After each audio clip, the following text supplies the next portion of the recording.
Mace, I don't have any more questions. Nick, I'm more mad at you because you keep bringing Saturday WrestleMania niggas here, and you don't bring us a Sunday WrestleMania. Say less, Cam. I ain't got to be talking to my here. producer, bro. You keep bringing Sunday. I need a Sunday WrestleMania. I don't smell what the Usos cooking, and at the end.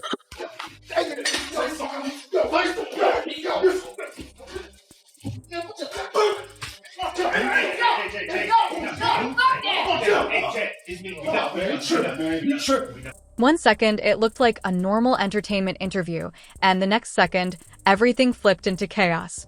Camron sitting back, talking smooth, acting like it's just another promo run, but the energy in the room? Something was off from the start. Because before anyone even realized what was happening, Jey Uso was already in motion. And what happened next didn't just shock the room, it exploded across the internet. Cam didn't just get interrupted, he got pulled out of his seat, dragged into a moment that instantly blurred the line between entertainment and reality. Now here's where it gets even crazier. Was this just a planned WWE-style setup for WrestleMania hype? Or did things actually go off script in real time? Because the way Cam reacted afterward tells a whole different story. He didn't back down. He didn't stay quiet. He came back swinging verbally, turning the entire situation into a full-blown war of words, calling out Jey Uso, questioning the bloodline, and even throwing industry-shaking lines that instantly set social media on fire. And the wildest part? Mace was right there in the middle of it all, reacting like he wasn't sure whether to jump in or let it play out. Now the internet is split. Some say it's pure marketing genius, a perfectly timed crossover between hip-hop and wrestling. Others swear it looked too real to be staged. But one thing is undeniable. This moment didn't just go viral. It opened a door to something much bigger. And what happens next? That's where things get dangerous. And right after that explosive moment, the energy in the room completely shifted. Because what looked like a standard interview setup had now turned into something nobody could ignore. Camron wasn't sitting anymore. He had already been pulled into chaos. And Jey Uso? He didn't just interrupt the moment, he owned it. That sudden pull-out-the-chair moment wasn't just physical, it was symbolic. It instantly changed the tone from casual conversation to full-blown confrontation energy. Now here's where things start getting layered. Because the clip doesn't just show an attack, it shows timing, precision, and awareness. Cam was mid-flow, building his narrative, when Jey stepped in and completely derailed it. And the internet immediately split into two camps. One side saying, "This is 100 WWE storyline promotion for WrestleMania." The other side saying, "Nah, that reaction looked way too real to be scripted." And that debate is exactly what made the moment blow up. Because in today's entertainment world, confusion equals engagement. But what happened next made things even more intense. As Cam recovered from the shock, instead of backing out or cooling down, he leaned in. And that's where the real shift happened. Because Cam didn't treat this like a joke. He treated it like a challenge. And the way he started speaking afterward made it very clear he wasn't just reacting emotionally, he was building a counter-narrative in real time. He started questioning the intent behind the moment. Why Jey Uso singled him out. Why the energy suddenly changed in that space. And most importantly, whether this was about promotion or disrespect. Because according to Cam, there was a line that got crossed. And once that line is crossed in his world, the conversation stops being entertainment and starts becoming personal business. Meanwhile, Mace's presence in the room added another layer of confusion. Because while everything was unfolding, Mace wasn't reacting the way people expected. No sudden intervention. No aggressive pushback. Just observation. And that silence itself became a talking point online. People started saying, "Why didn't he step in?" Others argued, "He's smart, he's letting it play out." But regardless of interpretation, it added to the tension. Because when chaos happens and nobody fully reacts, the moment feels even louder. Now, behind all of this, there's something important to understand. Camron is not new to attention-based entertainment. He's built a career off personality, interviews, viral moments, and cultural crossover energy. So when something like this happens to him, the instinct isn't panic. It's adaptation. And that's exactly what he did. Instead of shutting it down, he started reframing it. He brought up WrestleMania. He brought up audience size. He brought up visibility. And slowly, the narrative shifted from what just happened to what does this lead to? Because that's the game now. Moments aren't just moments anymore. They're entry points into bigger conversations. And Kim understood that immediately. He began linking the incident to broader entertainment dynamics, how hip-hop personalities and wrestling culture overlap more than people realize. How viral moments drive ticket sales, attention, and mainstream crossover appeal. And that's when things got even more strategic. Because once he mentioned being part of that WrestleMania energy, fans started speculating even deeper. Was he teasing a real appearance? Was this a setup for an on-stage moment? Or was it just promotional banter amplified by chaos? At the same time, Jey Uso's name was now trending alongside Cam's in a way that neither side could ignore. And that's when the bloodline discussion entered the chat. Because in wrestling culture, being connected to the bloodline carries weight, legacy, authority, and dominance. So when Cam started throwing lines, questioning hierarchy and positioning within that structure, fans immediately locked in. Because now it wasn't just about a clip. It was about status. And status is everything in both hip-hop and wrestling. Meanwhile, reactions kept pouring in from every direction. Clips were slowed down frame by frame. Angles were analyzed. Body language was studied. Every second of footage was being dissected like a crime scene. And that's when another narrative started forming, that maybe, just maybe, this wasn't fully spontaneous. That it might have been partially staged, partially real, and fully engineered for virality. Because in modern entertainment, those lines are often blurred on purpose. And Cam's history of controlling narratives only added fuel to that theory. But even with all that speculation, one thing remained consistent.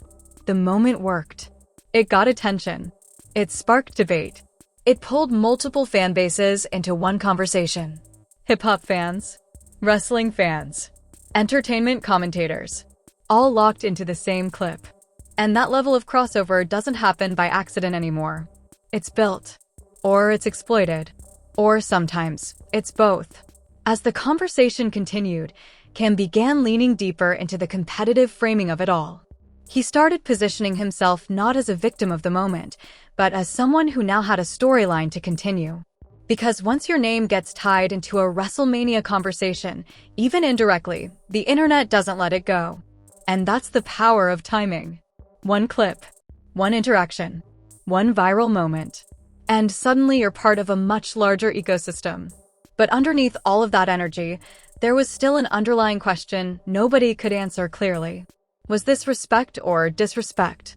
Was this collaboration or confrontation? Was this scripted entertainment or unscripted chaos? And until that's clarified, the conversation isn't going anywhere. Because ambiguity is what keeps people watching. And right now, this situation is built entirely on ambiguity. Nobody in that room has fully processed what just happened. Camron has shifted the tone. Jey Uso's name is now permanently attached to the moment, and the internet is already rewriting the story in real time. But here's the thing, the situation doesn't slow down. It escalates. Because once a moment goes viral, it stops belonging to the people in the room and starts belonging to everybody watching it online. And that's exactly what happens here. Clips of the incident begin circulating everywhere. Short edits, slow motion breakdowns, reaction videos, frame-by-frame analysis. People are replaying the exact second Cam gets pulled from his seat like it's a championship highlight. And the interpretations keep splitting. Some viewers swear it looks staged, too clean, too timed, too coordinated. Others argue the opposite, that reaction, that tension, that body language. You can't script that energy. And that debate becomes the fuel. Because now it's not about what happened. It's about what people believe happened. Meanwhile, Cam is not staying silent. He doubles down. Not in a defensive way, but in a strategic one. He starts framing the entire situation like a setup that now has consequences. He brings attention back to Jey Uso, not just as a wrestler, but as a public figure who stepped into hip-hop territory. And that crossover is where things get interesting. Because Cam starts implying something deeper, that Jey didn't just interrupt an interview, he stepped into Cam's world. And in Cam's world, energy gets returned. Not necessarily physically, but verbally, culturally, publicly. And that's when his tone shifts again. He starts referencing status. Who moves where? Who gets used for promotion? Who becomes the face of a moment? And he starts positioning himself as someone who understands exactly how this ecosystem works. Because whether people like it or not, Camron has been around long enough to understand one thing. Nothing in entertainment is random anymore. Everything has value. Everything has timing. Everything has purpose. But while Cam is building that narrative, Jey Uso's side is also gaining momentum. Because wrestling fans are now fully locked in. They're analyzing this like a storyline crossover. They're connecting it to WrestleMania buildup. They're debating whether this is part of a larger promotional arc or a spontaneous viral collision between two worlds. And in wrestling culture, that line is often intentionally blurred. Because unpredictability drives attention. And attention drives ticket sales. So suddenly, what looked like an interview interruption is now being treated like a potential WrestleMania teaser moment. Even people outside wrestling are asking the same question. Is Cam actually going to show up at WrestleMania? And that question alone keeps the moment alive.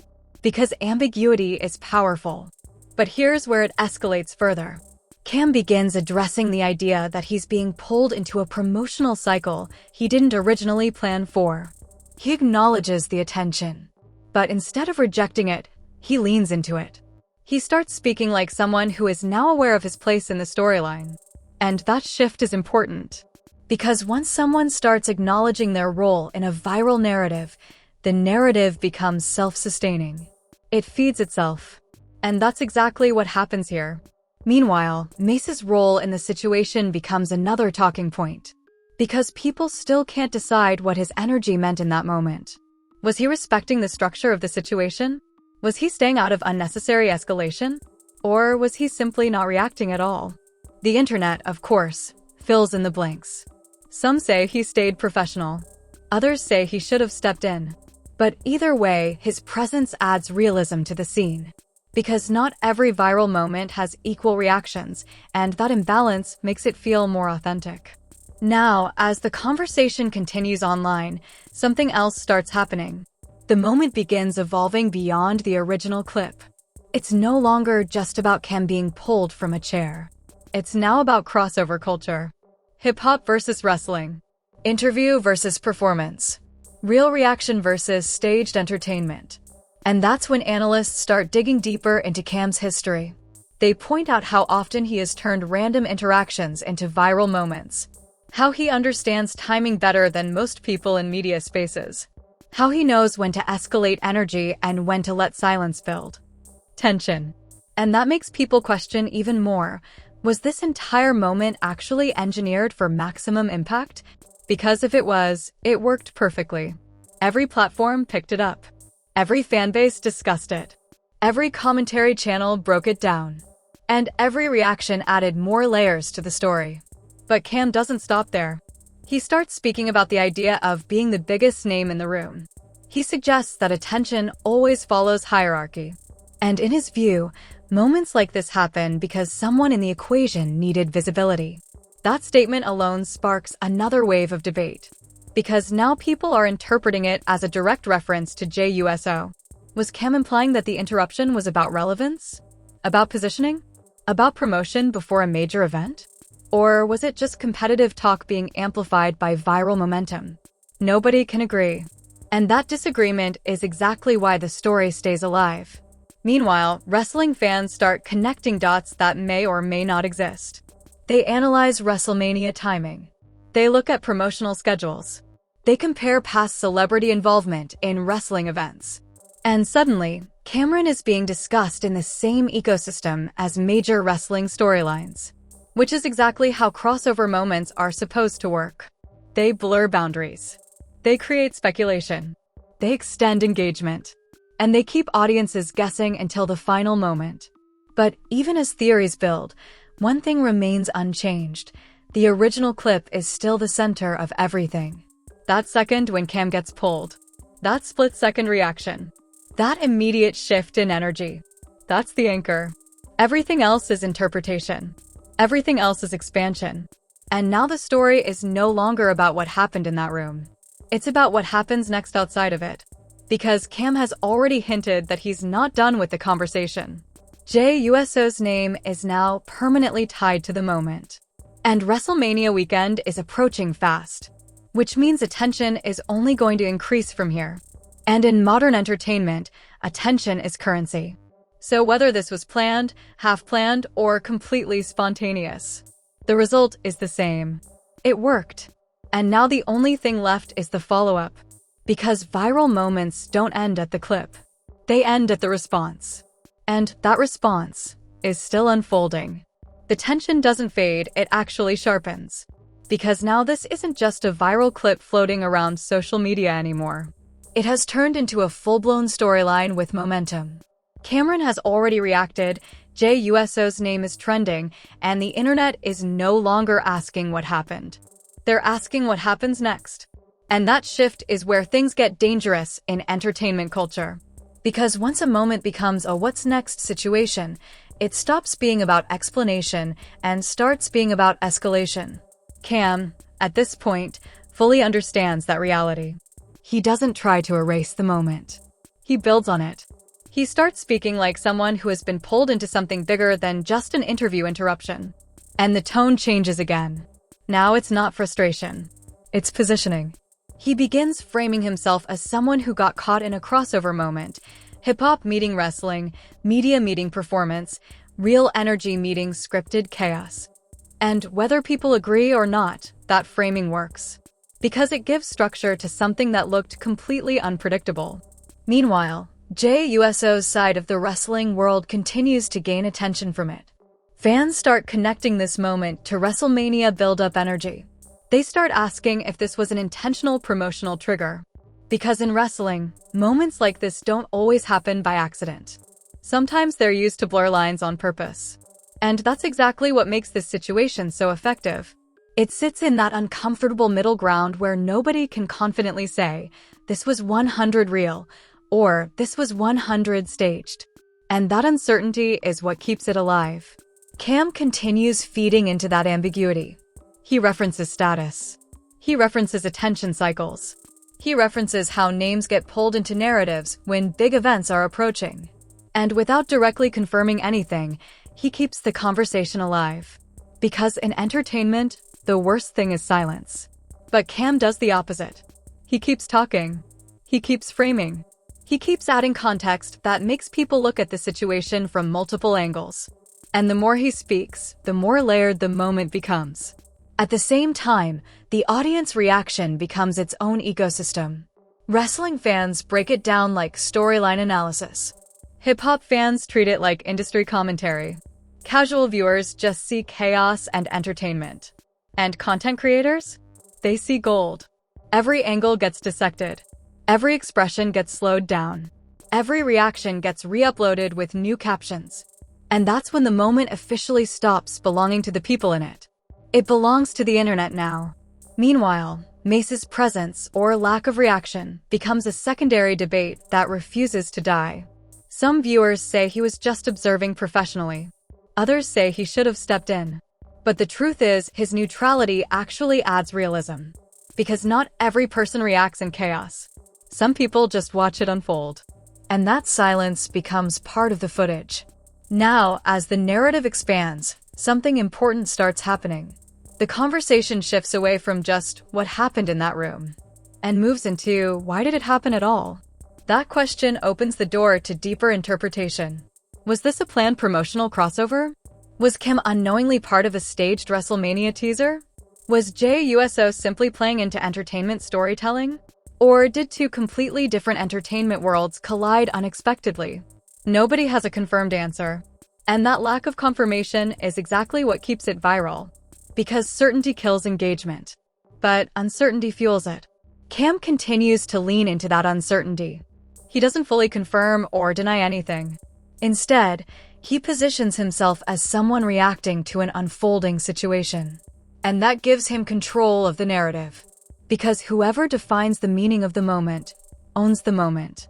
Meanwhile, Jey Uso remains part of the conversation through fan interpretation rather than direct response. And that is classic wrestling culture at work. In wrestling, silence can be storytelling too. Absence can be narrative. And timing is everything. As WrestleMania weekend gets closer, the speculation intensifies again. People start imagining scenarios. Will Cam appear? Will there be a continuation of that moment on stage? Will it remain just a viral clip with no physical follow-up? Every possibility is being discussed. And every discussion adds more fuel. Because now it's not just about one incident. It's about anticipation. And anticipation is the most powerful currency in entertainment. Cam, whether intentionally or not, has become part of that anticipation cycle. Every mention of his name now carries the memory of that moment. Every mention of Jey Uso brings it back. And every WrestleMania conversation now includes that clip in the background. That's how viral culture evolves. It attaches unrelated worlds together until they feel like one storyline. But as the dust slowly settles on the immediate chaos, something becomes clear. This moment worked because it broke structure. It wasn't a clean interview. It wasn't a clean storyline. It was messy, unpredictable, and open to interpretation.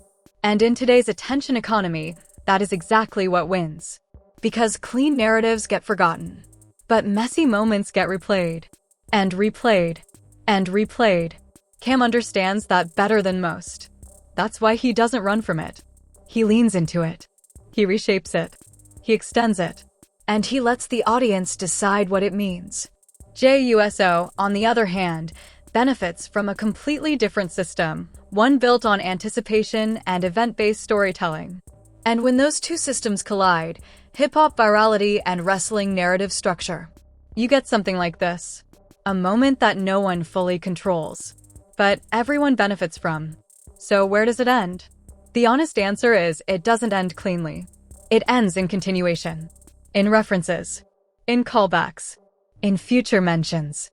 Because this isn't just a clip anymore. It's now part of both cultures. And unless there's a direct follow-up moment at a major event, it will continue living online as one of those crossover incidents people point back to and say, that's when things got interesting. And maybe that's the real outcome here. Not resolution, not confirmation, but impact. Because in entertainment today, impact is the final destination. And this moment delivered exactly that. So now the moment is over, but the conversation is nowhere close to finished. Because what you just saw wasn't just an interview interruption or a random viral clip, it turned into something way bigger than that. It became a crossover moment between hip-hop culture and wrestling entertainment that nobody fully saw coming, but everybody is talking about. Now the real question is simple. Was this a perfectly executed promotional setup for WrestleMania hype? Or did things actually go off script in a way that no one expected? Because Cam didn't just walk away quietly. He came back with energy, with statements, and with a narrative that kept the pressure alive. And Jey Uso's involvement only made the situation louder, not smaller. And that's exactly why this moment is still trending everywhere. But I want to hear from you. Do you think Camron is actually going to show up at WrestleMania and take this to the next level? Or was this just entertainment doing what entertainment does best, creating chaos for attention? And what about Mace being right there in the middle of it all? Was he smart for staying calm, or should he have stepped in? Drop your thoughts in the comments, because this is one of those moments where everybody sees something different. And if there really is a follow-up coming, you already know it's going to be even bigger than this. Make sure you like, share, and subscribe so you don't miss what happens next, because this story is definitely not finished yet.